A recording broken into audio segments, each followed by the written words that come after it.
Every time we cut the prices, we play better. Let's go take down the champ. An Ultiworld subscription gets you closer to the players and personalities you care about with game video, in-depth written and video analysis, He's going to take off deep, but what he does is very simple. documentary shorts, And we've played Brute Squad before, and it just feels a little bit harder to lose this year. and a whole lot more. To get your subscription or learn more, go to ultiworld.com/subscribe.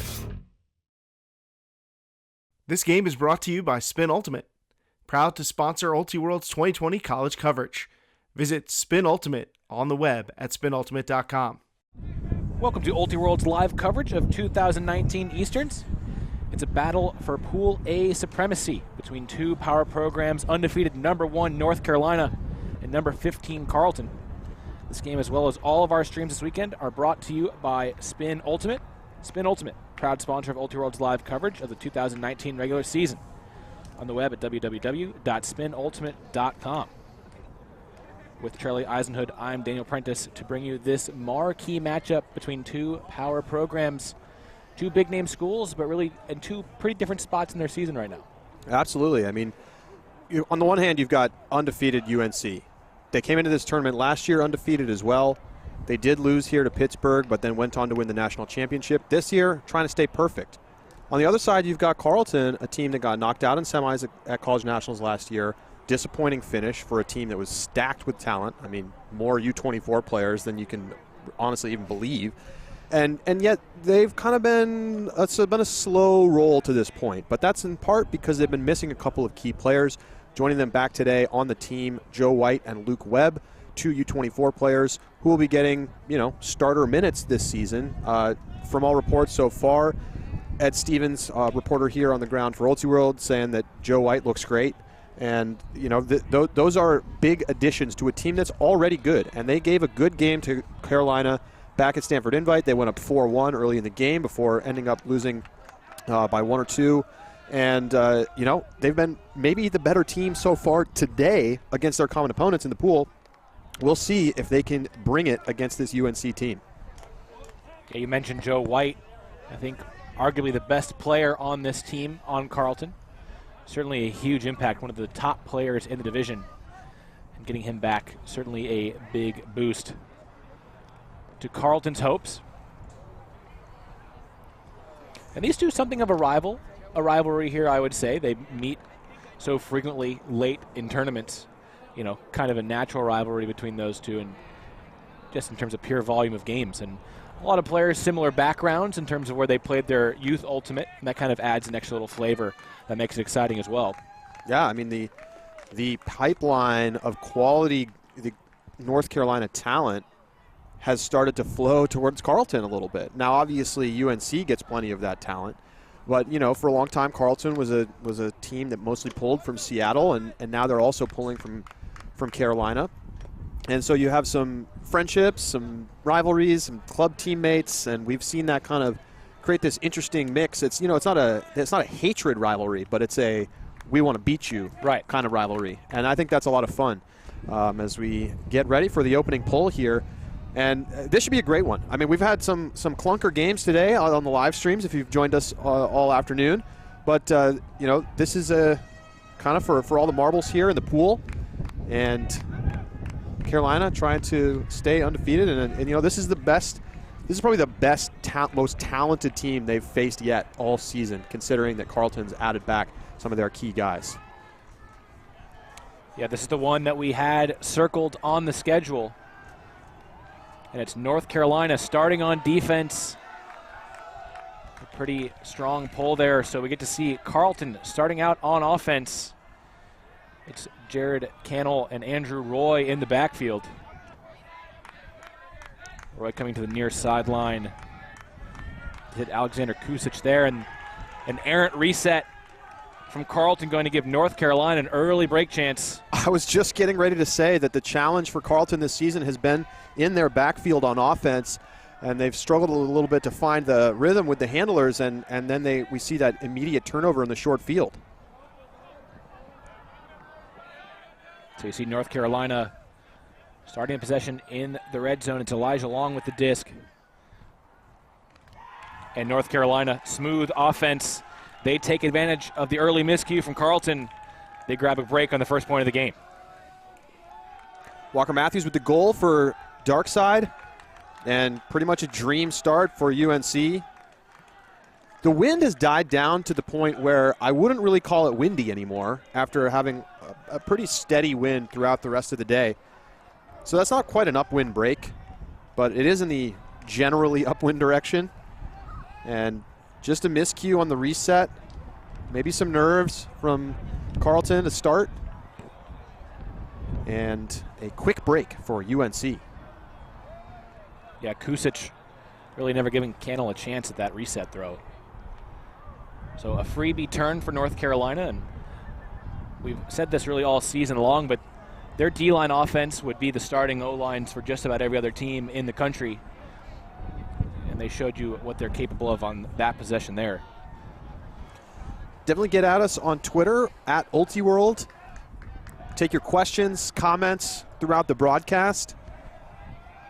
You can follow along with the other games this round. There's some real good ones. Brown, NC State, Oregon, and UMass playing right now as teams look to win their pools.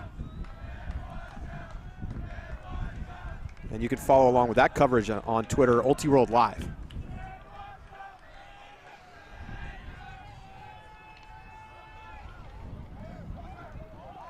That pull putting Carleton in the back of their own end zone.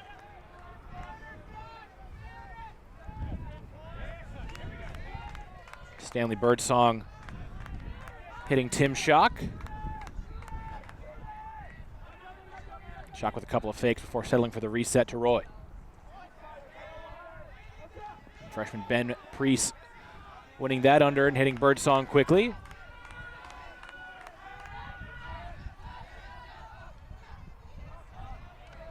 Harry Wolf Landau now on the far sideline.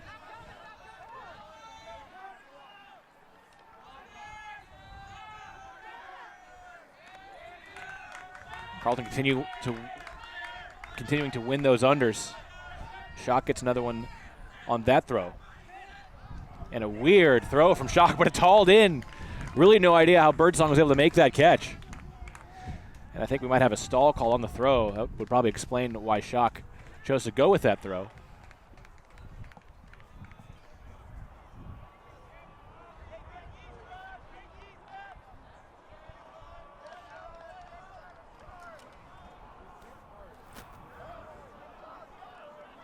Observers talking about this one. Basically going to have to decide whether or not it was a stall or if they're going to make it just a contest. Okay, so observer ruling, no stall. Like, yeah, you got the throw off at 9. Yep, absolutely. Hey, stay. So you're able to hear that decision from our observer. And so Birdsong will keep the disc after that improbable grab. And he floats it back to Schock. And right back to Birdsong cutting strike. Carleton getting on the board with their first goal of the game with a clean hold. A nice O-point. Obviously, they kind of got away with one there. But Birdsong got fouled and made the catch. A little and one action.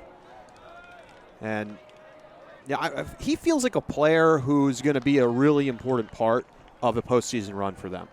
I mean, he's been a really solid cutter for them for a couple years now. I didn't see that catch again. Fantastic play. And then the little give and go action here. Gets it to Schock and it just immediately goes strike. And nice point all around there for Birdsong. See this move again. It just gets position and then takes advantage of that position up the line. And Birdsong really showing you what he can bring. He brings so many levels, so many different facets of the game. He's really dangerous as a cutter in the deep space. Saw with that impressive catch-making ability. A pretty strong thrower as well, and then quick and tight spaces as he was able to immediately cut strike and get open for that goal.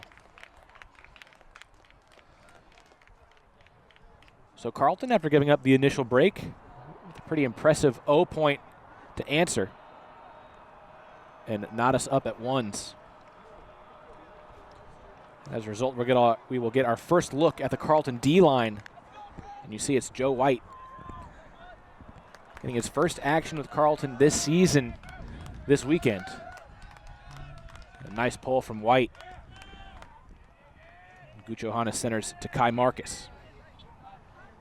And right now, White basically playing as the last back. Gucci Johannes coming to the near side to Alex Davis. Kai Marcus winning that undercut.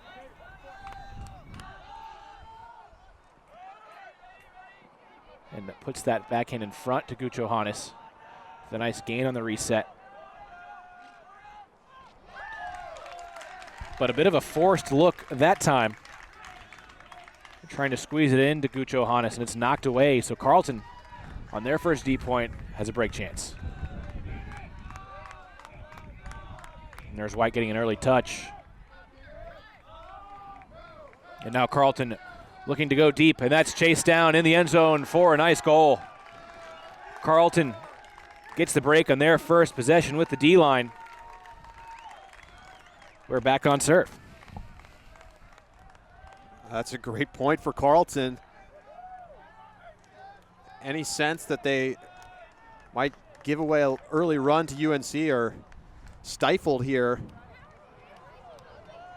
That throw maybe didn't quite have the right tail on it, but enough float to sit out in front. And a great run for the score. And that catch was by Luke Webb, another player who has been out all season for Carleton, back this weekend along with Joe White, as both players were studying abroad through the previous quarter. Carleton on the quarter system. And so Webb making an immediate difference in this one with a nice track down catch for the break. Well, I mean, it's easy to get lulled by Carleton's early season performance as representative of their team, but I mean, it changes a lot, not only to get two great players back, two players who are on the under-24 national team, but that changes the rest of your team too, because you're shifting players into more comfortable roles on their lines, and you can reconfigure your O&D to be more like what you expect it to be in the postseason. So it's more than just the individual talents returning, which is helpful enough, but it's just going to put the entire team onto steadier footing. And so this is really the first time we've seen Carleton 2019. Right. And it's certainly been much stronger for them this weekend than we've seen from them in their previous couple of tournaments. As that pull almost sailed right to us here in the commentary booth. Yeah, well out of bounds. Matt Gucci Johannes, reigning player of the year in the college division, with it at the brick mark. It's John McDonald asking a lot of his receiver downfield, asking too much. And that was Walker Matthews unable to reel that one in. So North Carolina offensively looking a little weak, a little suspect here in the early goings, and they've got another turnover. And Chris Padilla, one throw turnover, giving it right back. Anders Young's picking up for North Carolina.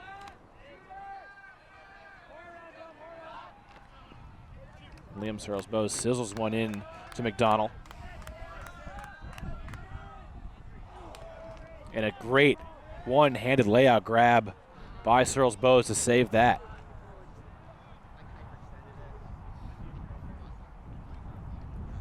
Looks like we have a Carleton player down injured. Didn't see exactly what caused that.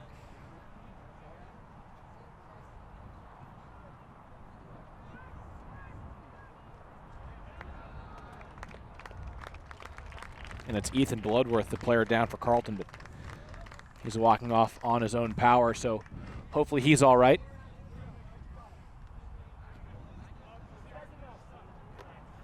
There's that catch by Searles-Bowes to save possession.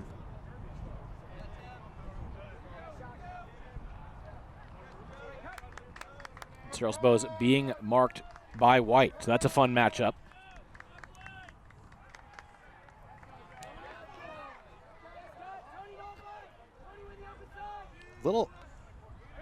UNC offense out of sync so far.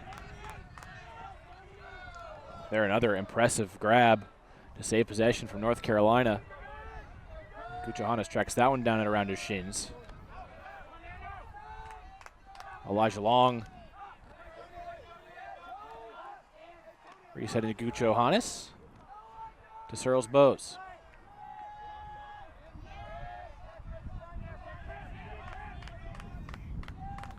Along with it once again. And his throw to the end zone. Not sure if that was knocked away by Padilla, but not the throw Long was looking for. Well, and even the ones they're completing have largely been very difficult looks. I mean, they've thrown some passes that maybe should only get completed about 20% of the time. So it's been a tough half so far for the UNC offense. And Joe White showing you what he's good for. A huge forehand to Webb, putting Carleton right on the goal line for another break, and they punch it in. Back-to-back breaks for Carleton. And the resolute D-line gets the possession, and they go down the other way in a flash. Well, it should be said at this point, it's early, but it should be said that UNC has gone down early in games multiple times. They were down early to Carleton the last time they played, 4-1. They were also down earlier today. They were down 7-4 against Virginia Tech, but we're seeing better play so far from Carleton than from UNC. There's Absolutely. no question. UNC's offense looks a little nervous, a little out of sorts. They're not hitting those resets very crisply, and Carleton looking very confident. Yeah, not rattled at all by that opening break. Quite the answer to getting broken on the first point of the game to come back with 3 straight. And nice for the narrative, I have to say, to see Joe White and Luke Webb have such an immediate impact in this game. Incredible.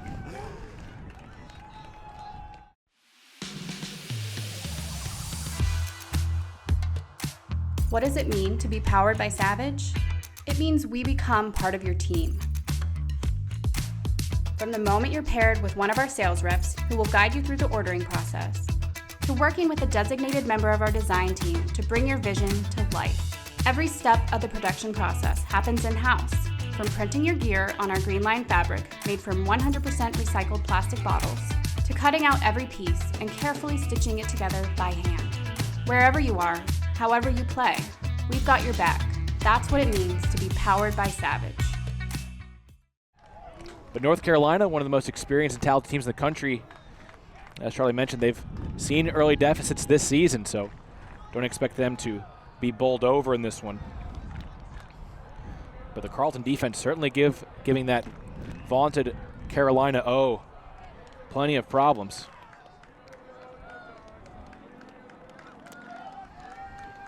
Padilla with the pull.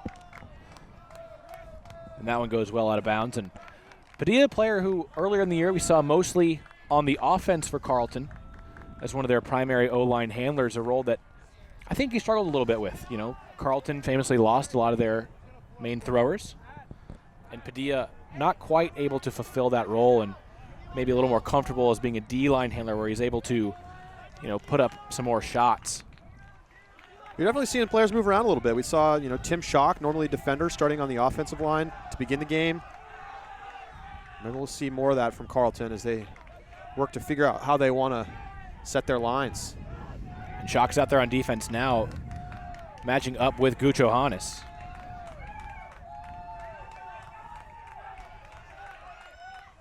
Searles Bowes getting the under for a few yards. Great pressure from Carleton downfield. And Guchohannes slaying out to save that one. Elijah Long with it in the middle of the field. He hits Jungst. Kai Marcus.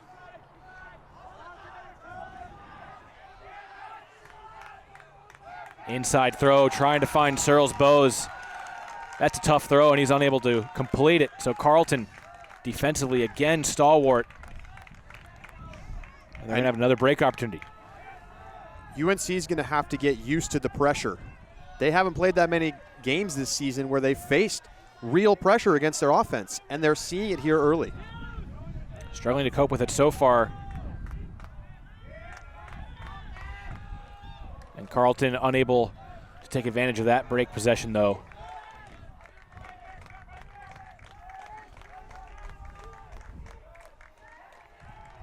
And a timeout from Matt Guchahannes. And I love the timeout. They're not right now. They need their cutters to be more aggressive. They've had to do so much in the backfield, and that's why we've seen so many layouts from their handlers, because they're having to throw very difficult reset passes. Good time to recollect. And I think that was all Guchahannes on the timeout call. That wasn't from the sideline. Yeah, I don't want to quite say that this team is rattled, this dark side team. I wouldn't quite go that far, but they're certainly not coping with the defensive pressure from Carleton right now. And, you know, it's a challenge for a team that's number one, defending national champs, undefeated, and there's some pressure there, whether they admit to it or not. And you're getting every team's best game. So that's part of it. And that's why you go down to 7-4 to Virginia Tech and then score 4 straight to come back, take the lead, and then win the game fairly comfortably. And we've seen that multiple times from them this season. But you can't play down early against good teams or you will lose. And so they've got to figure it out here sooner rather than later against Carleton. Another timeout, Anders Youngst. And then Alex Davis getting back-to-back big unders.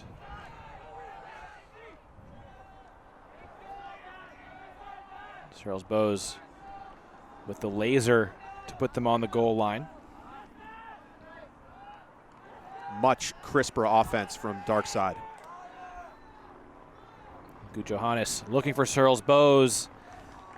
He's able to make the grab in the end zone. But he's out of bounds. Ruled out of bounds on the far sideline by the observer. Oh, goodness. And I thought that throw was a little dicey from Guchahannes, and he wasn't quite able to keep it in. And the sidelines were fooled as well as I. I thought it was a score on that far sideline, but Carleton now with their second break opportunity on this point. Tim Schock making a sliding grab and looking to go deep. But that one's too far. Leading Elias Levy-Swain. Schock, just a bit of a line drive forehand there, not allowing his. And there's the look, and you can see that left foot comes down on the line. Here it is one more time. He tries to toe the line, but I think, you know, he did his best, but foot was definitely on the line. Good call by the observer. After the turnover from Schock, though, North Carolina has it again, but again, a long way to go for it. Charles Bowes looking for Davis deep with that backhand, floating a bit at the end, and Davis unable to make the catch. All right, so obviously a couple more turnovers here from UNC, but it's been they're playing better offense since the timeout. Structurally, things look better. They're cutting harder, they're clearing better, they're creating better space, and obviously that's not a mistake you're going to expect to see very often. Right, you certainly expect Davis to haul those in more often than not.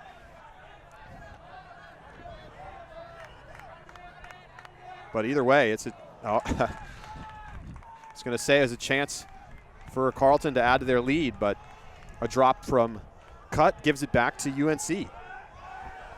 It's Kai Marcus picking up this time for North Carolina.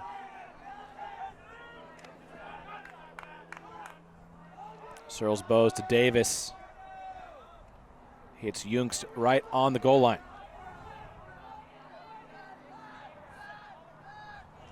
And Searles Bowes completes the move for North Carolina. It's a fight, but they do get the hold to tie us back up. And we're in for a treat here. I mean, this, you know, there's a lot of turnovers on that point, but this is exciting, intense ultimate. And UNC battling through that point. Carleton with a couple of regrettable mistakes on offense once they got the disc. But just a great to see these teams face off here at Easterns. Davis with the drop, but Much more aggressive cutting from UNC in the second half of that point. And UNC is still down a break, but really getting a much-needed hold. See John Nethercutt and J.D. Hastings, former dark side players, now on the coaching staff. Nethercutt's kind of, I don't know if you call him the head coach. They have a large coaching staff. But he's been sort of the most present coach for the last couple of seasons, along with David Allison. And Nethercutt has coached a lot of these guys at the youth level, too, a big part of kind of developing that triangle area pipeline that has been fed into both these programs. Carleton able to get the offense back out there after finally giving up a hold to North Carolina.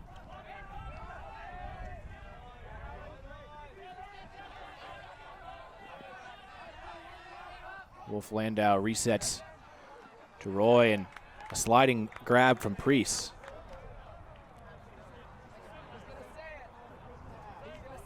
Yeah, maybe a question about whether it was up or down, but I think it was retracted, so stays with Carleton. Caught underneath by Dylan Lanier. Lanier resetting to no one, but it's a nice recovery there from Roy to make that grab anyway.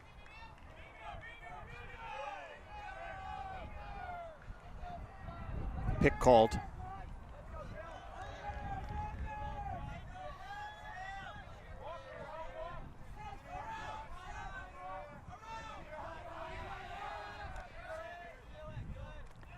Roy and Cannell exchanging the disc. And now Birdsong able to get open from Matthews. Throwing into traffic there, and it's knocked away by Smith. Looks like we're going to have a foul call, though, from Priest. There was some contact for sure, but I'm not sure that was a foul.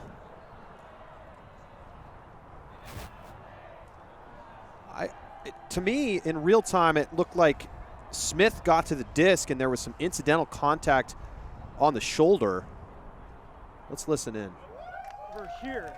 And Actually, was it tipped? Was it tipped there? It was tipped. the Okay, foul call was yeah. overruled by the observer. So, yeah. Understood. So, hit the ground. Live. 10 seconds. And we didn't get a great look in replay there, but to my eyes live, it looked like no foul as well. And the observer agreeing with that. I mean, the contact didn't affect the outcome of the play and couldn't qualify as dangerous. That's just right. that's the textbook definition of incidental contact. We have contact again downfield, bringing a halt to this D-line possession for North Carolina.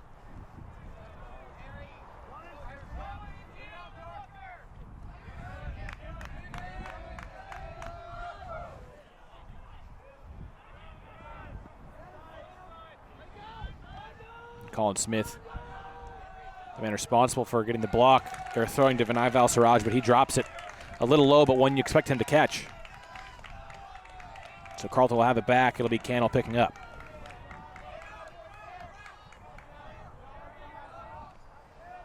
Cannell hits Lanier. Birdsong right back to Lanier.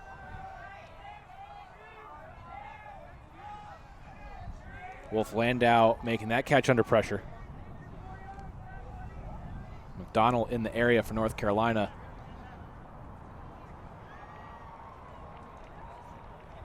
I think maybe a little too close to Wolf Landau, called for the foul. Yeah, borderline TMF there, actually. I think those are the kinds of plays observers will tend to ring up if they see it more than once or twice.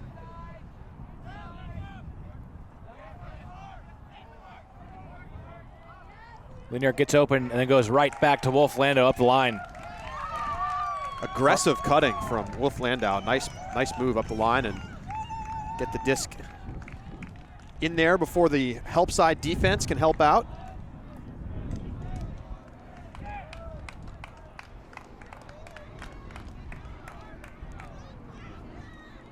Carleton surviving the break chance, and you see that contact earlier in the point. And then nice move up the line from Wolf Landau.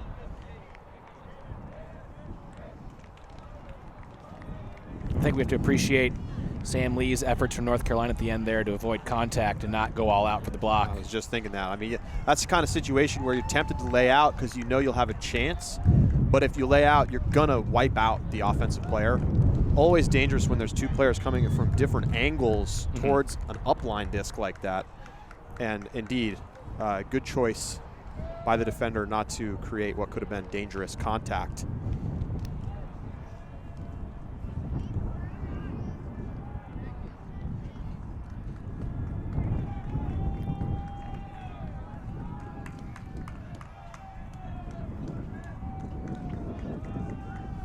Wind's picking up a bit here as Joe White steadies for the pull. Carleton, their defense has been impressive in this game, and another chance to trot out here. It's Kai Marcus with a disc for North Carolina.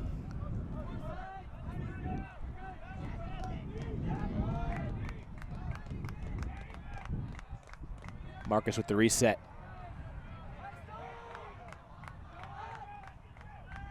Cyril's Bose hitting Gucho Hannes coming under. And that throw knocked away by White. Gucho Hannes can say there's a foul from Tim Schock, though, on his mark.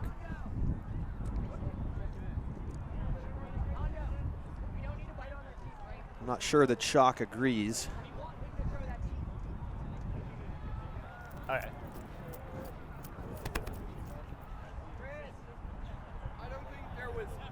Describe the situation. I felt like I had the disc right here. I pivoted as I threw. I felt an arm on my arm as I was throwing it back. I don't think there was any contact. I have no perspective on Okay, that. great. I do have perspective on the downfielder getting the very block, good. but So I do have perspective on this. Do you want to come to me? Or? Yeah. All right, observer ruling, there was no contact there, like from this defender. That's up, right? So no contact ruled by the observer. That's going to be a turnover for UNC. So just a missed throw from Gucho Hannes.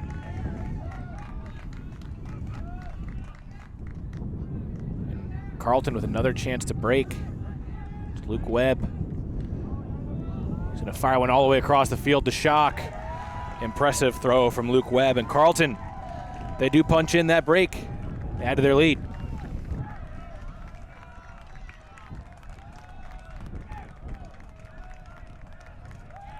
So you can't really call it bookends because reportedly there was no contact. I'd love to get another look at that play, but a great crossfield throw for the score. Here's this again. Oh yeah, he just threw that directly into Joe White, but I don't think there was contact from on the actual mark from Schock. And then Schock hauls in the score on the crossfield flick. Nice grab on the far side. And Carleton has UNC, not their biggest deficit of the season, but what feels like maybe the most dangerous deficit of the season. Maybe the most real feeling. Yes. Yeah, Carleton has been excellent for these first 7 points, particularly on the defensive side of the disc.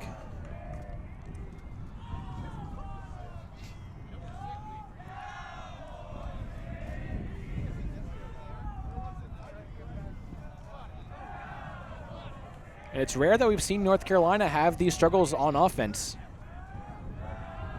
We're accustomed to them, apart from those couple of rough starts that we mentioned, looking pretty textbook out there on offense. But Carleton is taking it to them a little bit defensively.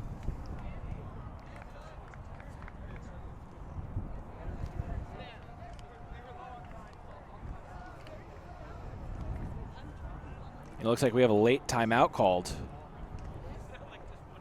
UNC loves to do that. They'll wait until the last moment that they're able to call timeout before the point begins, and they'll take the timeout then. It makes sense. You maximize the time that you have between the points by doing it that way, as opposed to what most teams do, which is call a timeout immediately after the point is over.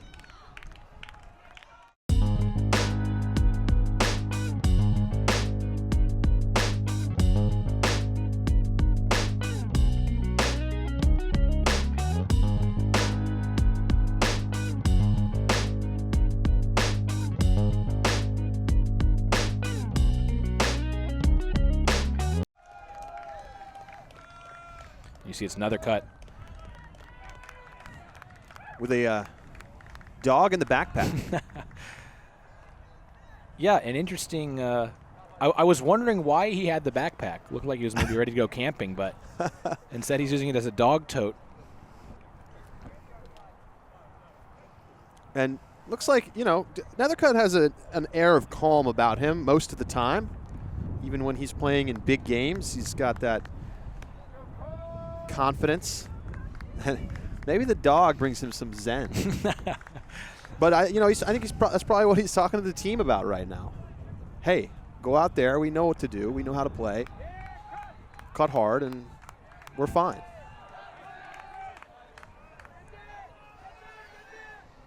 And that pull lands out of bounds. So North Carolina will at least have a favorable field position to start this possession.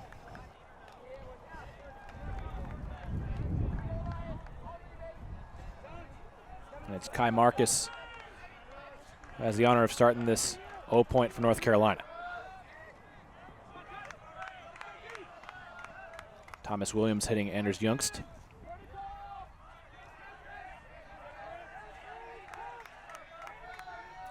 Long bobbled. The initial attempt to catch, and it's swatted away by Padilla. Long not having his best game of the season by any means right now, struggling a little bit.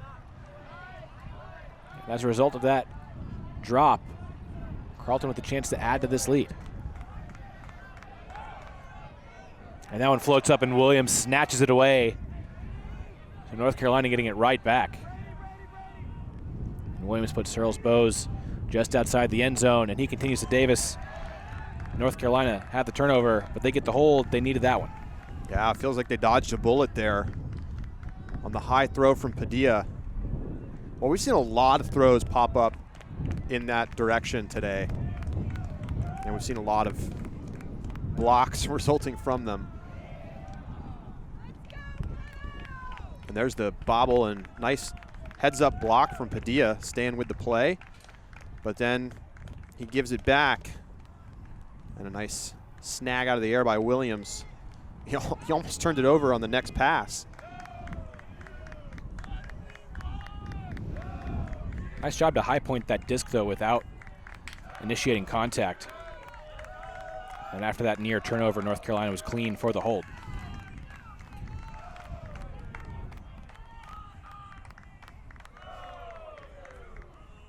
So three of the Carolina coaches out there, David Allison, J.D. Hastings, and Nethercutt talking to the team right now.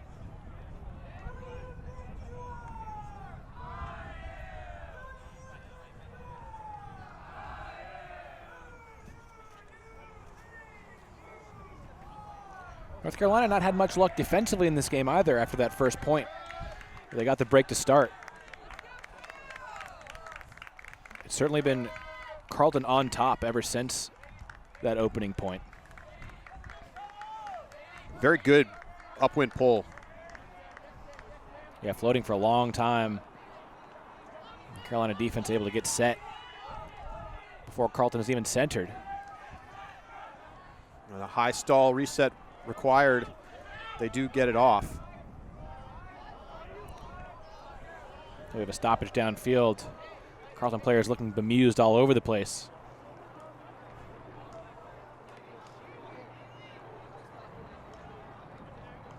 I'm not really sure. Maybe somebody was trying to call it out of bounds.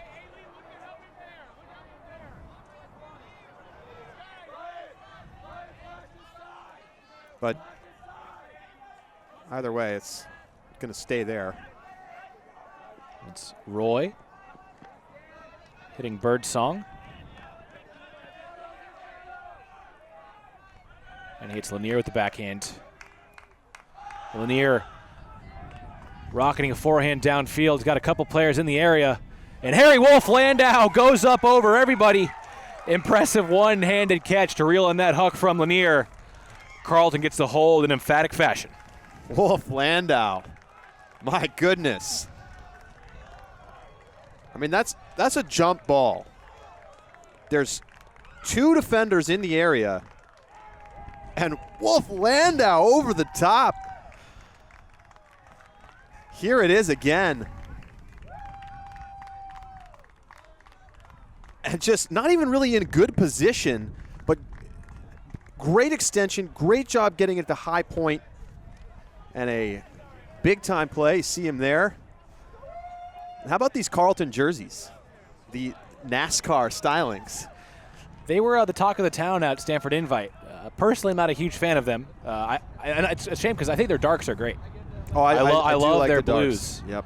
Yep. You know, I can appreciate going for a silly, fun theme. I know they've done that in the past. They're at least better than their camo dead possum hoodies that they had at Nationals last year. So I'll give them credit for improving, but it's not my favorite look I've ever seen. I'll say that. But certainly, you can wear whatever you want if you're going to make catches like Wolf Landau did at the last point. Make anything look stylish. Certainly.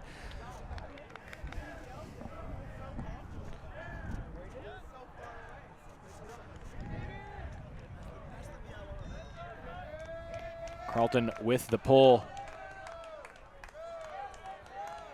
They've struggled to keep their pulls in bounds. They do this time.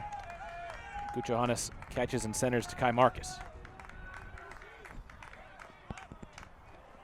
Marcus the easy backhand to Junks, and he's going to go deep for Davis. And Davis has speed to burn. He tracks that one down. Quick, easy hold for North Carolina. They haven't had one of those in a while. Well, Kai Marcus to Alex Davis, it's a classic combination. And they really haven't had a point like that the whole game, basically. Now, I'm sorry, it was Anders Junks on the pass. It was the hockey assist for Marcus. Junks showing off the throwing skills. I mean, is obviously thought of as a cutter, but really just a great player across the board. Seen as one of the bigger snubs from the U24 team. Take a look at it. Some info on Anders there. Captain is just a junior. Pretty rare for a team that's so veteran laden, but shows you kind of what he means to this program. Back in high school, he was on a back-to-back YCC mixed champion DC swing vote. Yeah, swing vote. Great team. DC a team area that has really kind of entered, I think, that upper echelon as a pipeline to the next level. And Junks, one of many players that has come from that area that is a star in the college game today. Played with players like Joe Freund, who's playing with Virginia Tech here this weekend. And they're another pull well out of bounds. Both teams struggling with that in this game. And the wind has picked up, I have to say, since the beginning. A little bit windier than it was in those first couple of points. We talked about the offense for UNC struggling at the start of the game, but their D-line hasn't, as you pointed out last point, hasn't really been creating a lot of pressure against Carleton. See Birdsong getting a big under. The reset to Roy. He hits Priest. It's the typical big sweeping cuts of Carleton clicking right now. Wolf Landau puts Lanier right on the goal line. Lanier elevates it to Birdsong. Carleton, another easy hold for the offense. That makes it 7-4, and that means we have halftime on the horizon. Impressive, impressive stuff from Carleton Cut in this first half. Well, and it's UNC's second 7-4 deficit at halftime today after they trailed Virginia Tech earlier. In that game, they scored 4 straight to take an 8-7 lead coming out of the halftime. See if they can do it again coming up in the second half. Ultiworld's coverage of 2019 Easterns is presented by Spin Ultimate. We'll be back for the second half in 10 minutes.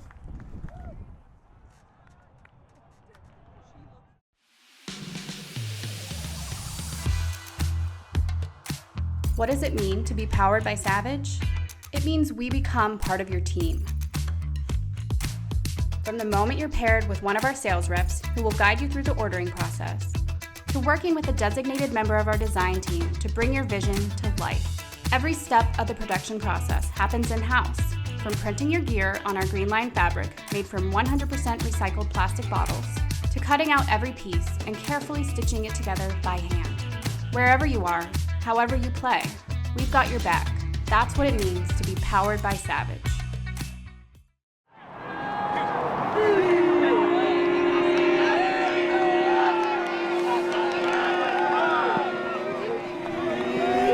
This pole pins North Carolina deep. On great pole coverage, forcing a look away and a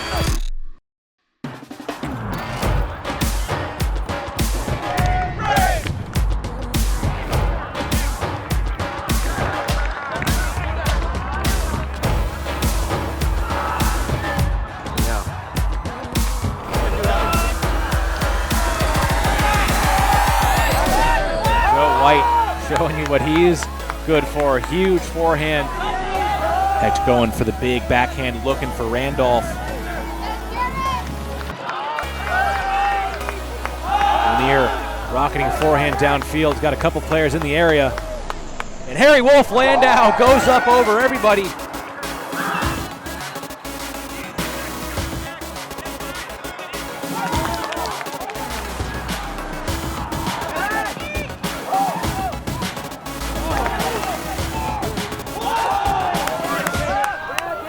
Big layout grab.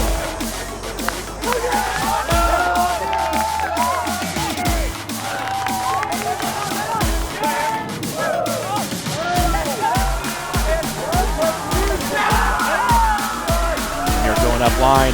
Needs to go to the end zone, looking for Shock. Crease in the area as well. Shock goes up and makes the grab. North Carolina is undefeated no longer. A big layout grab.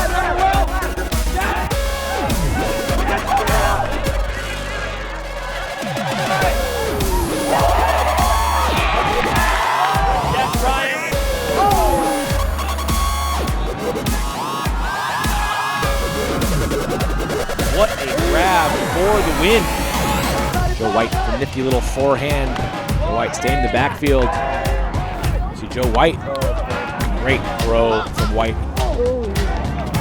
White unleashing a bomb, looking for Luke Webb, who's all alone deep. And he sprints it down on offense. Matt Ellis ripping a big backhand, looking for Connor Russell. Michael Ing.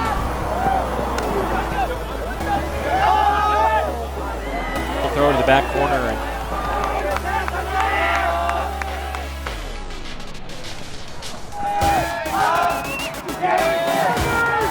blocked by Anders Humes.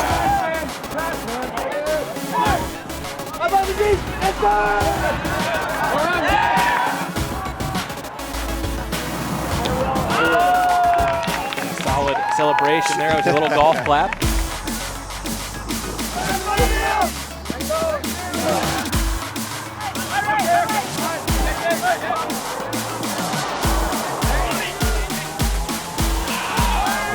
And he's going to air out. One looking for Adiemi. Adiemi giving chase. And the bid, and he catches it an inch off the floor. What an incredible grab by Aziz Adiemi. Moving and turning over a big backhand. And Randolph. And then a layout, Callahan. Searles Bowes looking for Smith in the end zone. And Searles Bowes just made a really great throw. Huge block from Adiemi, and now they're looking for him the other way. And he's got space deep. Impressive bookends from Aziz.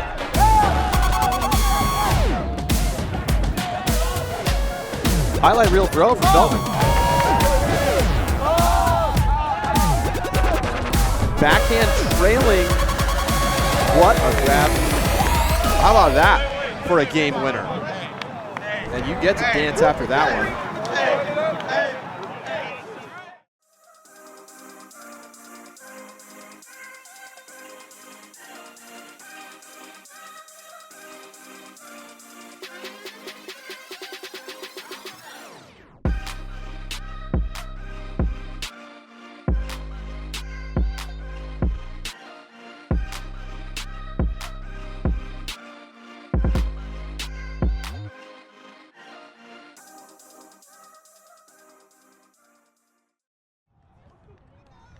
Welcome back to this second half from Easterns of this already classic game, feels like, between North Carolina and Carleton. Could end up that way, yes. Very surprising start to this game. Carleton up 7-4.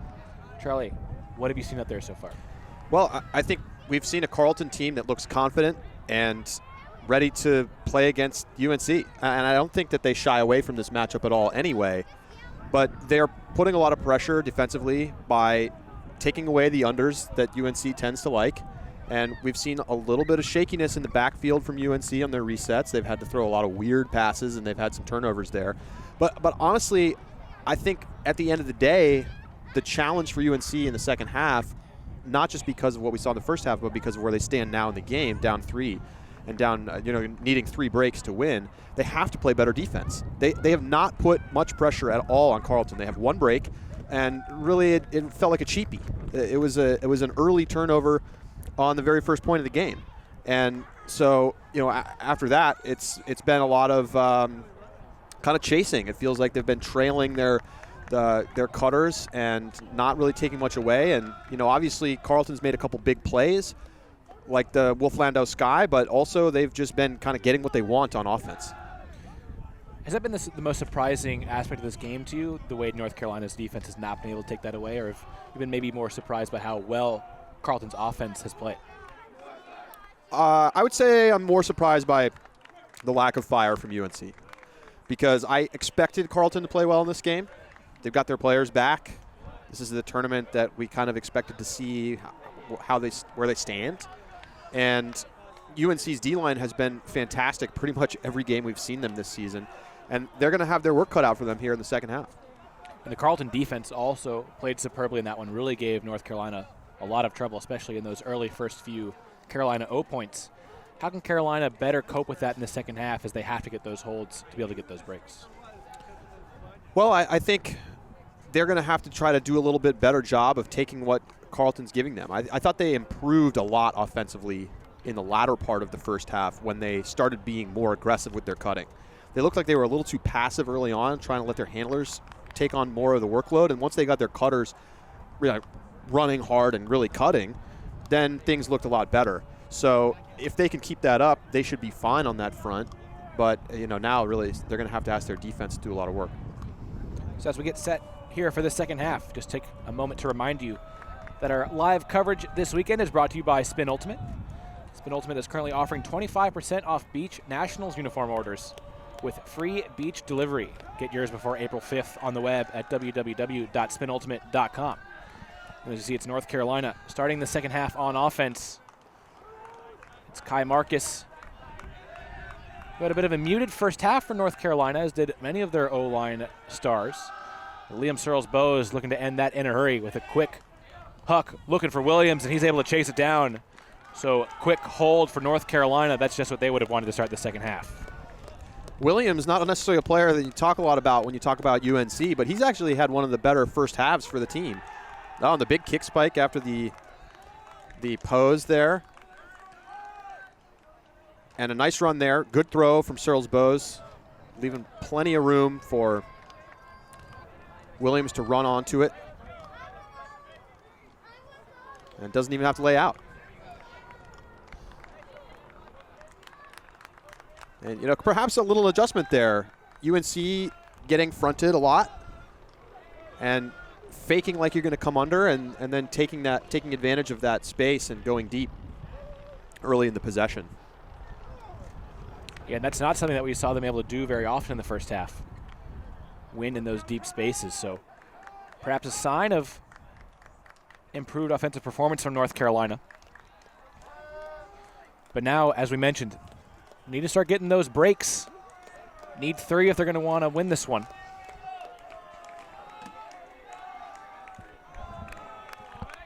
And they get to send out that D-line, a D-line that was not able to cause Carleton much pressure in the first half. We'll see what kind of adjustments they make here in the second.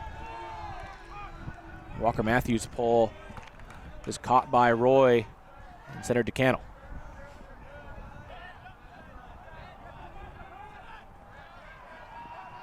Some poaching downfield from dark side. And now Lanier going deep. Looking for Stanley Birdsong, and Birdsong not able to get it. It's intercepted by Colin Smith.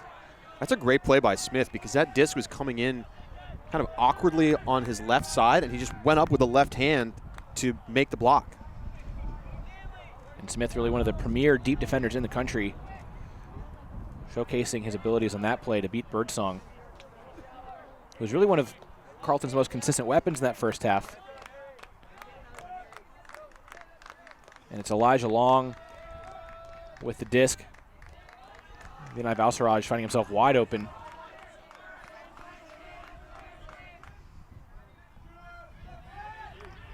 Long with it now on the near sideline.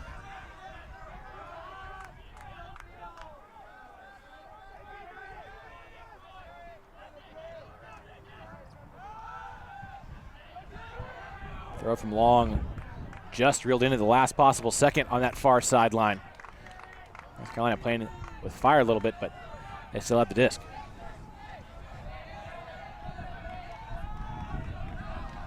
Anders Jungst swinging it to Valsaraj.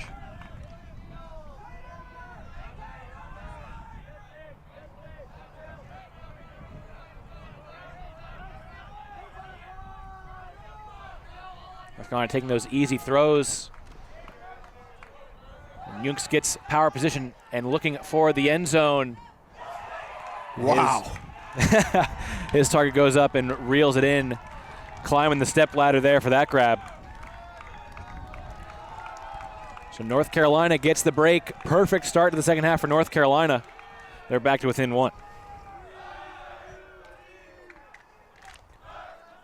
What a great D-line possession for UNC. I mean, they really were working not to force it. And I thought this throw might go out of bounds, but no problem.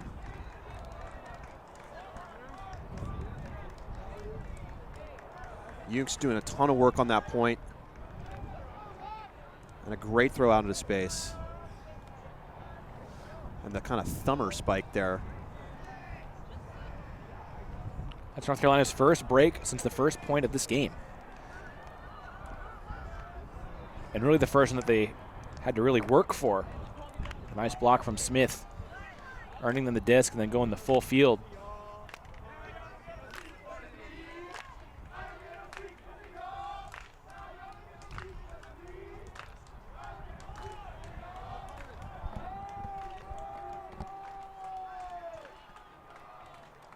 So North Carolina grabbing the first 2 goals of the second half to cut into that cut lead. That's classic dark side. Come out of the second half and start to look like the team we know they can be. We've had a lot of games this season where they've had some lulls followed by a strong run of sharp play. And a tremendous pull has Carleton starting in their own end zone.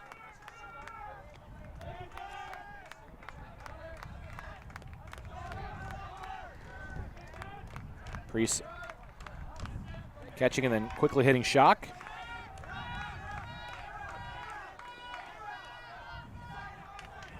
Contact in the Hamler space, going to stop play. Charge going the other way. Yeah, that's an offensive foul. Easy call. It's not going to mean all that much. The stall is going to increase.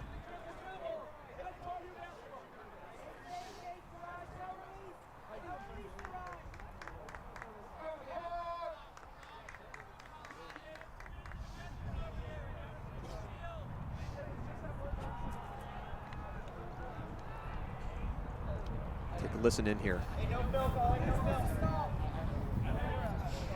Who called the foul? All right, you called. Hey, Elijah, let's let the boys play, all right? Yeah, fair enough. There's no foul. It just stays here. Okay. Like, just stays here. So, okay, what's your count? So we weren't sure when it happened. I reached Saying somewhere. 6 then? saying No 6 foul, sounds saying right. 6. Great. Wait, Saying 6. wait. No, wait, hold on. They're letting him play. Glad we were able to get that all figured out.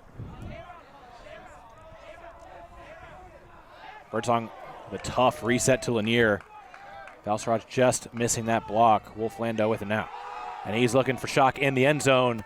A couple of Carolina defenders in the area. Schock tips it up, and Priest is the one to track it down. Bit fortunate in the end, but Carleton will take it. That still counts. Puts them back up by 2. But there's definitely a change in the tenor from UNC. We're seeing much better defense. And they do come away not getting the break on that point, but they have to be happy with the effort there. And they came very close to a couple of blocks.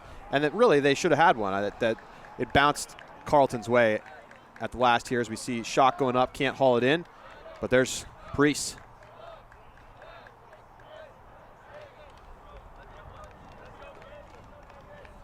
Nice play by Priest to follow that one. And a benefactor of his defender going over to help on that initial throw, and he was left all alone.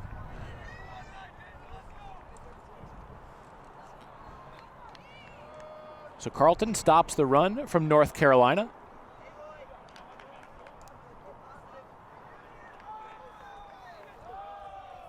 North Carolina, though, has to be buoyed by their start to the second half.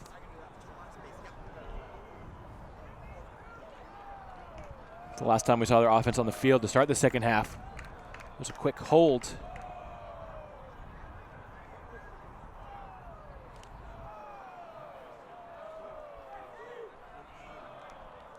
You see Joe White primed for the pull.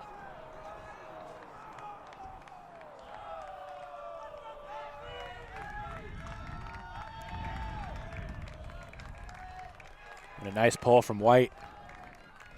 Searles Bowes centers to North Carolina, but they're starting in their own end zone. And Searles Bowes going for the forehand right away, and that's easily knocked away by Padilla. Searles Bowes throw to McDonald, far too shallow.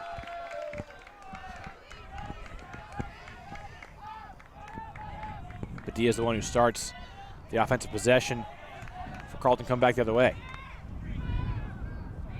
Joe White with the one-handed snare, and he's going to go to the end zone looking for Webb. And those two connect for another goal. Carleton.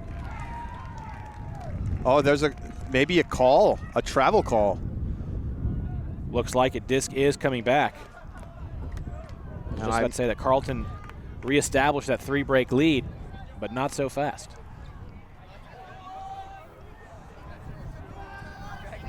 Okay. All right. Observer ruling, no travel. Yeah, that's a bailout call there by Liam Searles Bowes, and observer Brett Matsuka not having any of it. So White and Webb, that connection does count for the break. Right when it felt like North Carolina was back in this game, had all the momentum, Carleton answers with a hold, and then a quick break to reopen that big lead. And Joe White and Luke Webb, we knew they were going to have an impact when they came back. I don't think we really expected them to play this well this soon. There's a shot from White, and no problem for Webb. And let's see, is there a travel? It's a little bit maybe of a toe drag, but they're not. That's not a call that you really see that often anymore. And it honestly makes me wonder if they're going to change the travel rules to some extent, because I think by the book that is a travel. But I don't think observers really like to call that when it's, on just a simple pivot out to an open side backhand like that. It doesn't really feel like the travel made the play in that case.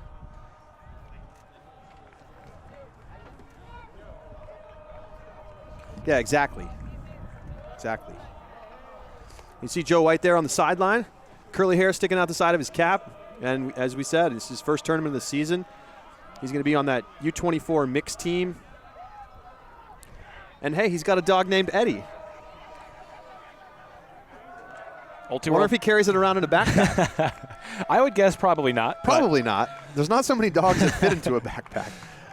I'm not sure there's much better style than having the dog in the backpack.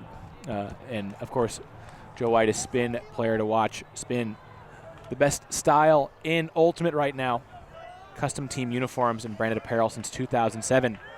Fresh designs to make your ultimate spirit shine. On the web at www.spinultimate.com. A little more on White. He was gone for the last couple of months studying abroad in India. Of course, back with Carleton now. He's one of the leaders in this team in North Carolina. Quickly into the red zone. Junks dumping it back to Gucho Hannes. Elijah Long with the disc now. And he goes to Davis in the end zone. Quick, clean hold for North Carolina. But their O-line's making more work for their D-line after giving up the break last point. So still 3 breaks needed for UNC. Plenty of time left. Long rounds today for only games to 13. So that probably won't come into play, especially with how quick many of the points have been. Nice inside backhand through traffic.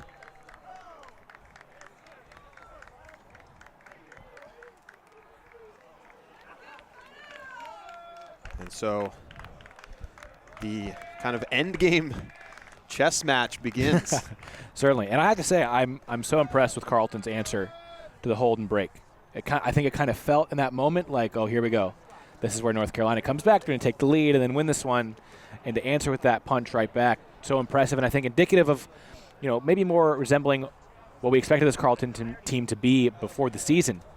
I mean, they very much look like a national championship contender so far in this one. Really been the top team against this undefeated North Carolina team from the very beginning.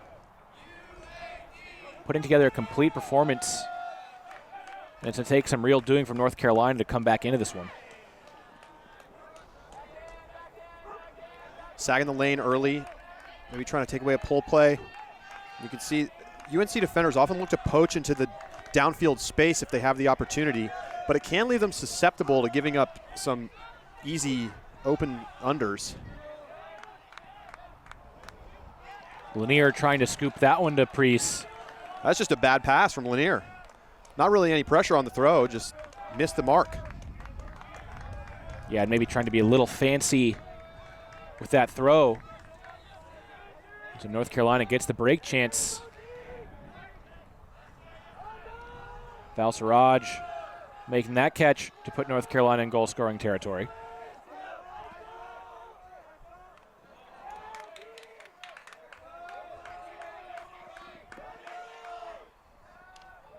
Walker Matthews, the one who got the block, making that catch for Heading McDonald.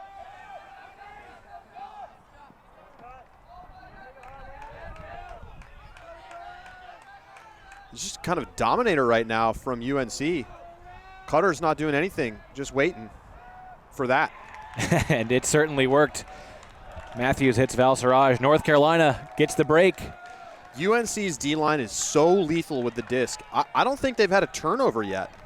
I mean, when they get a takeaway, they score. And that's been the case all season. They don't always create a ton of pressure, as we saw in the first half, but now we've seen them twice in the second half. They've had 2 chances, and they're 2 for 2. And they've looked really good doing it. I mean, that's why we talk about them like they could be an O-line for another team. They play such good offense. And that was just pure dominator. They were just running the weave with their handlers and just waiting to create little small space cuts until they had that look into the end zone, and boom, they end a point.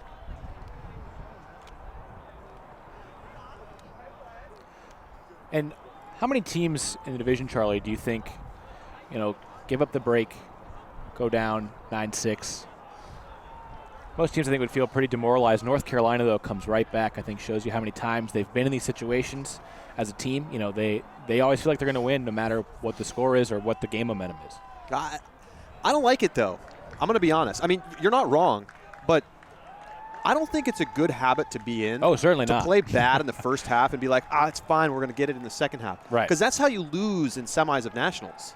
Because you play bad in the first half and then it doesn't go your way in the second half. They really came out of the box. I mean, I know they got the break on the opening point, but they didn't have a lot of energy. They were a little flat. And it took them being down 7-4 at halftime to really kind of wake up the defense. We'll see if they can tie it up on this point.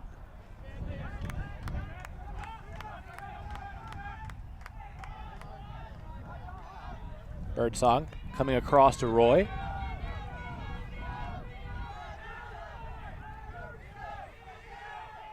A lot of big fakes, but Carleton struggling to get things moving downfield. Brees hits Lanier, and Lanier going deep, looking for Wolf Landau. Wolf Landau going up early, not getting it. But the following cutter is able to make the catch. Liam Holloway Bidwell, the lucky one after the whole pack missed it. Well, and maybe Wolf Landau earlier getting into the mind of the defenders there. Everybody going up early, including Wolf Landau, and it goes over everyone's head. Take another look. Shot goes up. Again, it's 2-on-1. And just trying to worry too much about Wolf Landau and not thinking enough about the trailing play. And, you know, really, Carleton's done a better job than UNC at sending extra people after Hucks. And, like, that's kind of that energy differential. You have to be thinking, I'm going to go attack this disc. I'm going to go try to get involved in this play. Because maybe if Matt Gucciolhannes gets down there a little sooner, he has a chance to make the D on the backside player. Yeah, we've seen Carleton benefit from that a couple times in this game. Plays where it looked like North Carolina might have the advantage on the deep throw, but Carleton coming down with it in the end. You mentioned the North Carolina players maybe thinking too much about that previous play from Wolf Landau, going up a little bit too early. I mean, I was having flashbacks to the Wolf Landau catch, so I'm sure the North Carolina defenders were too. That's one that I think will go on the end of season highlight reels, that grab from Wolf Landau. One of the best plays I've seen all year for sure. North Carolina, a lot of pressure on the O-line right now. The last time they were in this position, they coughed up a break.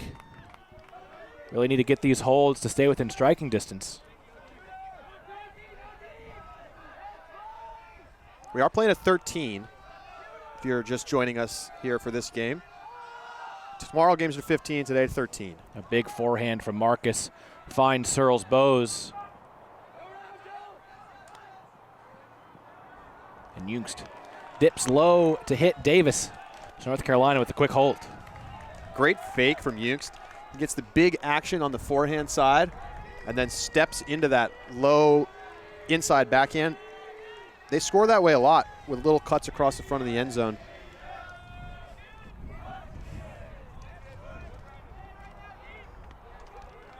See it again here. Marcus with the huck. And then after the dish to Jungst, fake, doesn't even really fake the flick. He just creates motion on that side to move the mark. And then back to the inside. With that hold at 10-9, North Carolina finally able to put a little bit of pressure on this Carleton team. I think maybe feeling the trend of this game a little bit. It'll be interesting to see how their offense copes with that.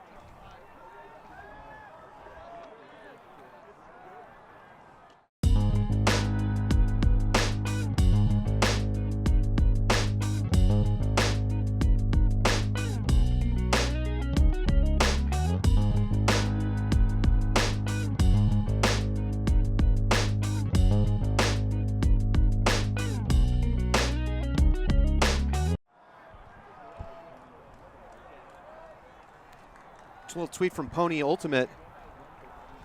Tuning in for some college action. First thing on screen is coach with a dog and backpack logging off. See you in June. All right. Well, Pony, we'll see you later in the club season. Thanks for tuning in for all of 5 seconds. Pony, another gem of an Ultimate Twitter account. Yeah, a little less volume with the great tweets, but they still bring the heavy hitters. And hating on College Ultimate is one of their themes.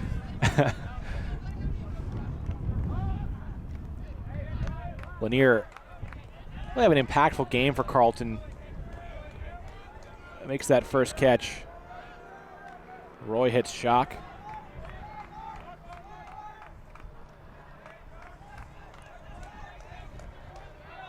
Priest hitting Birdsong. Carleton working those unders. Shock stumbles, but still able to get open underneath from long.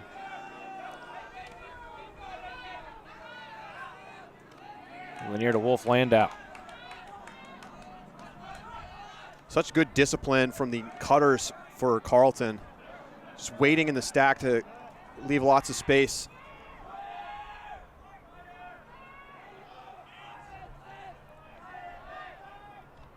Nice throw from Roy to hit Lanier.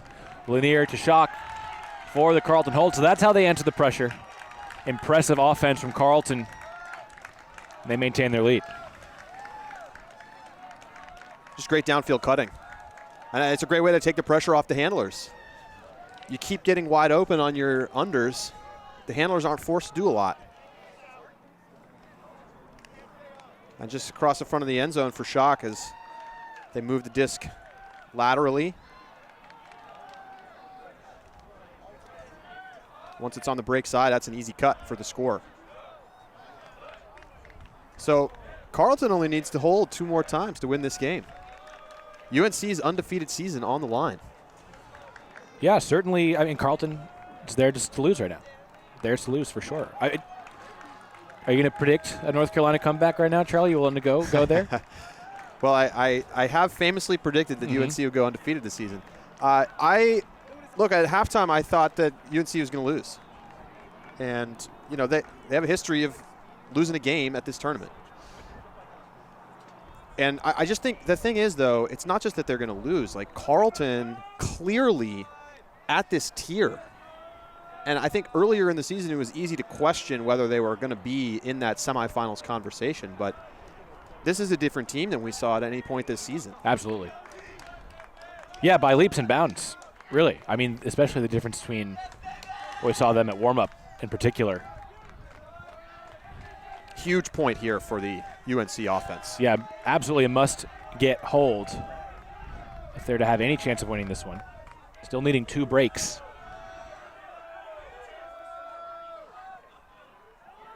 McDonald pulled over for the O-line here. Williams just able to toe the line.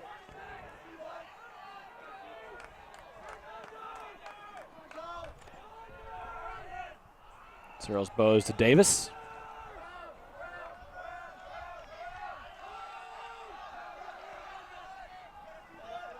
And Jungst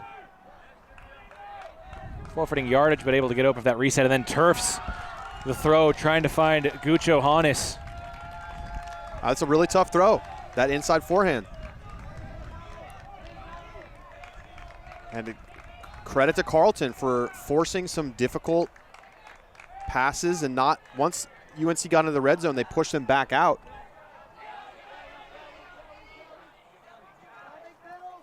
And Carleton, a break here would be massive. And Joe White looking for it right now. And he goes up in the end zone, swatted away by Gucho Hannes. Great play from Matt Gucho-Hannes. I mean, if they do come back to win this game, UNC, we will look back at that play. He was not in a great position, really, to make that. I thought the Carleton player was in a much better spot to go up and make the catch. I even thought it might have been a strip, but no call.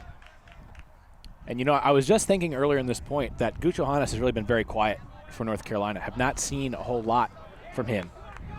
But a big defensive play to keep his team within sniffing distance.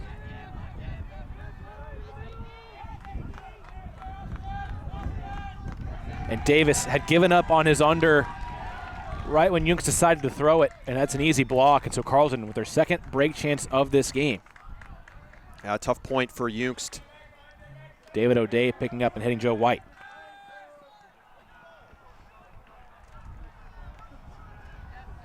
White with the disc on the sideline, and a call will bring everybody back.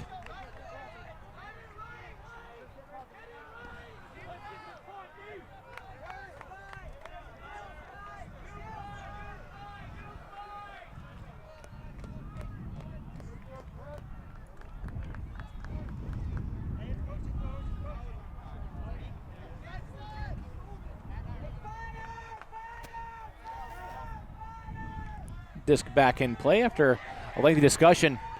And a Wow. big bid. But Padilla able to make the grab. That was John McDonald in the area. Padilla puts O'Day right on the line. He continues to the end zone. Carleton get the break, and that feels like it could be a back breaker. Up 3 goals late. 1 point away from upsetting number 1 UNC, handing them their first loss of the season. And how about Chris Padilla?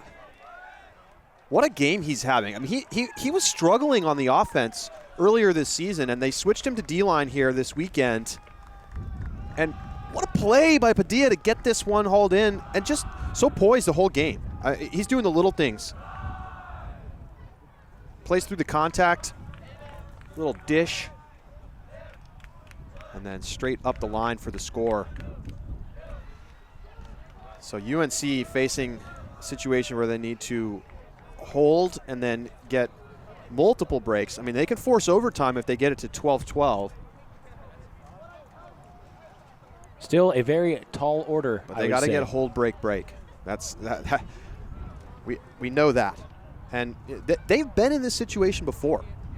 They have been in situations where they must get multiple breaks in a row in order to win a game. It happened against Oregon at the College Nationals. They were in a very similar spot. So we'll see. Can they respond? And you mentioned Padilla. Really, I mean, his individual game of the season, I would have to think. And that's been true, I think, for so many Carleton players, really just playing very well. And on the other side, we're seeing poor games from many of UNC's top players. And even if we haven't seen a whole lot of mistakes from some of them, you know, their impact has certainly been lesser than you would expect. Matt Guchohannes, one of those players that would fit that description, I would say. And we should definitely note, UNC lost an unsanctioned scrimmage to NC State last week. And it wasn't necessarily a game in which they were playing strict OD lines and, you know, absolutely trying to win, but they were playing their top players and they lost. So, you know, how do you count that in the defeated, undefeated? That's a question that you can answer. Right. But, you know, it doesn't count in a meaningful way. So still undefeated as far as their win-loss column on USA Ultimate's page. As we see the Huck go up. And it's Elijah Long looking for Guchohannes, and he's able to run it down. Great vision from Long to find Guchohannes streaking down that far sideline. And he had to knife that in where he did in order to get over the head of the defense because Tim Schock was right there. Great throw. And look at this just bend back over the top. And you can see it in real time. Guchohannes takes off. And just perfect placement from Long. Yeah, really a pretty throw. And Long, another one of those players who will probably look back on this game as not being one of his best, but shows you his considerable throwing skill in that moment.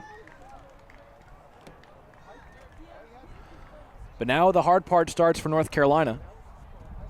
If they're to get back in it, hitting back-to-back breaks to force overtime. And they do have a couple in this half. They've not been able to get successive breaks in this game.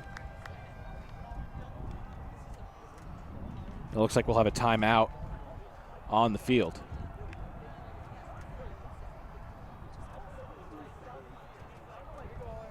So we were excited for this one, Charlie. This is the one we were looking forward to all day long, excuse me. Would you say that this one has lived up to the hype and expectation? Absolutely. I mean, this is two great teams that are going to be fighting for a national championship, playing a great game. And maybe it's not UNC's best game, but in some ways that makes it exciting. And it's great to see Carleton playing at the level they're playing at after struggling so much of the season. But, yeah, this has been awesome. Yeah, it's certainly been a fun way to end the day. Carleton with a chance to hold to end it. We're still 10 minutes from the soft cap, so there's time. Right. That's not coming into play right now. Right. North Carolina just needs the breaks. Right. So if we get to 12-12, we'll talk about what happens then. But sounds good. Here comes Carleton on offense, looking to finish this off. And it's It's a stacked line out there for UNC. So I think they clearly want to win this one, Charlie. Searles Bowes out there.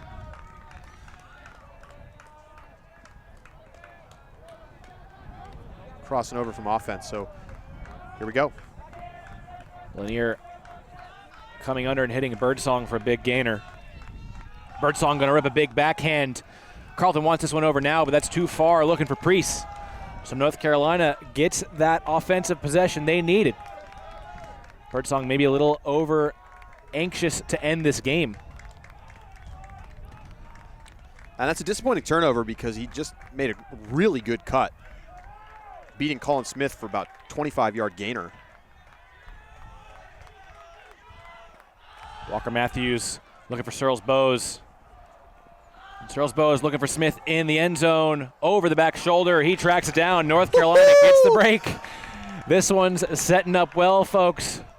North Carolina hanging around. And Searles Bowes just made a really great throw. I mean, most people, Colin Smith had space on that far side, but it's such a hard throw to get that to sit up correctly over the top of the defense.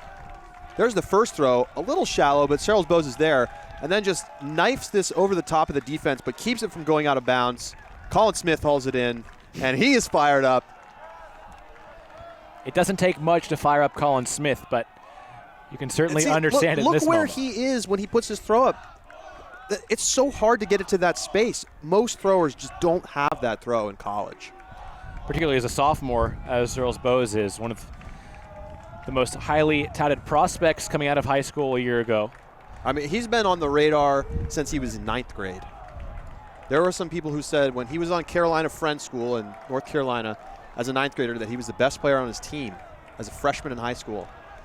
And a lot of people, you know, last season we talked a lot about John Randolph for Brown, who obviously he was a rookie of the year, no question about it, played amazing. But Searles Bowes has, you know, star potential written all over him. And he's one of many players in this North Carolina team that if he played for virtually any other school, I think probably would be a bigger star just because he'd be asked to do a lot more for his team. But kind of one of those just incredibly talented cogs in the wheel for this dark side team. And so one more break will force overtime. It's Roy picking up for Carleton.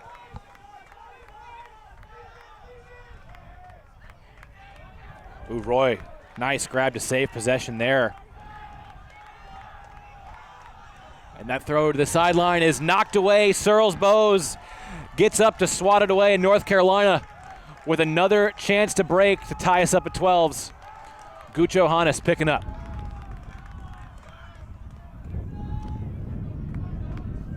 Matthews throwing too far. Turnover from Walker Matthews. Youngst unable to chase that one down. Disc back to Carleton.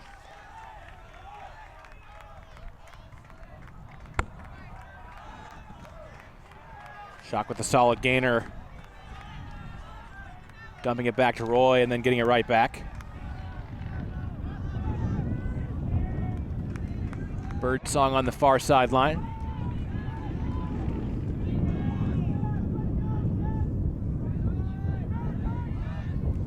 Priest makes it tricky for Shock, but he's able to reel it in.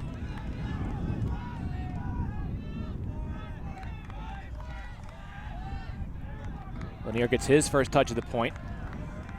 Hits Priest for about 10 yards. And Carleton trying to hold for the upset over #1 undefeated North Carolina. Wolf Landau with a one-handed grab behind him.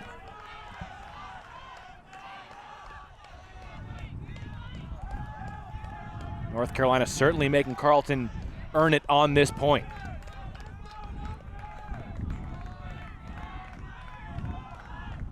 Holloway Bidwell hitting Roy on the reset. Oh, and just a simple drop from Lanier. North Carolina forces what felt like 100 passes, and the 100th gets dropped by Dylan Lanier. So much pressure. And we have an injury called. Walker Matthews coming off the field. He's frustrated that he's coming off. It'll be Williams who takes his place on the field, but North Carolina, their second chance at the break this point. Trying to force overtime. It's Elijah Long who will have the disc for North Carolina once we're back in play.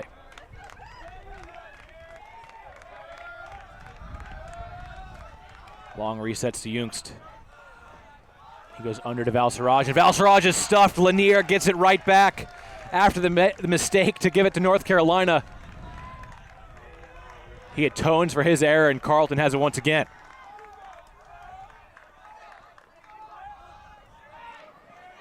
Wolf Landau.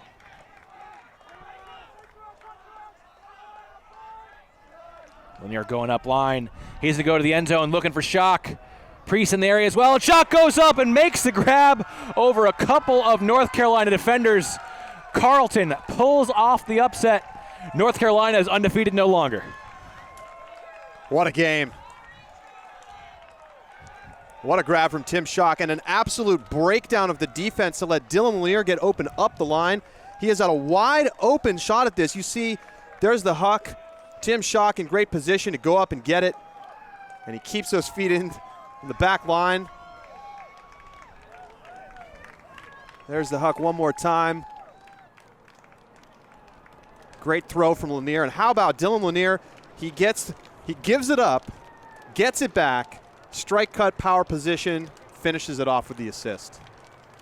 Quite the exciting finish to that one. Both teams exchanging 2 turnovers apiece. But Carleton, they come out on top. They knock off number 1, North Carolina. There will not be an undefeated back-to-back national champion in the men's division this year. North Carolina falls, and that concludes an exciting finish to this Saturday at 2019 Easterns. For Charlie Eisenhood, I am Daniel Prentice. This game was brought to you by Spin Ultimate. Be sure to join us tomorrow, where we have hopefully some more games to live up to this one. Oh, wow. If we get one more like this, it'd be great. Certainly. Thanks, folks. Have a good evening.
This game is brought to you by Spin Ultimate, proud to sponsor Ultiworld's 2020 college coverage. Visit Spin Ultimate on the web at spinultimate.com. Every time we touch the license, we play better. Let's go take down the field. An Ultiworld subscription gets you closer to the players and personalities you care about with game video, in-depth written and video analysis, He's going to take off deep, but what he does is very simple. documentary shorts, And we've played Bird Squad before, and it just feels a little bit harder to lose this year. and a whole lot more. To get your subscription or learn more, go to ultiworld.com/subscribe.